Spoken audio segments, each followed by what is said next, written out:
Magkano po ang pocket money mo nung pumunta ka ng Japan at magkano lahat ng nagastos mo sa pag-apply sa Japan? Hi dear, this is Jaya dear, isang trainee at OFW dito sa Japan, 5 taon na. Magkano nga ba ang dapat nadalang pocket money ng isang trainee kapag papunta na siya dito sa Japan?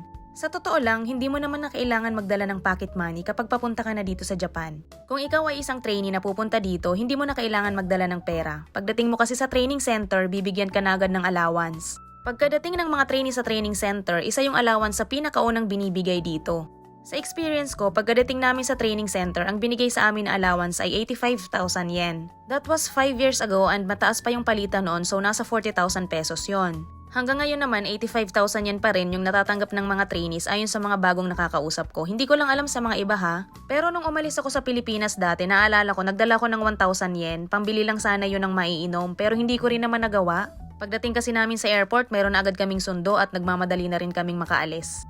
Tungkol naman sa kung magkano yung nagastos ko sa buong application process, umabot yun ng 64,000 pesos. Kaya kung papunta ka na dito sa Japan, huwag ka nang mag-worry about sa pera, hindi mo na kailangan magdala. Mandatory yon na pagdating mo dito sa Japan, ibibigay na agad ang allowance.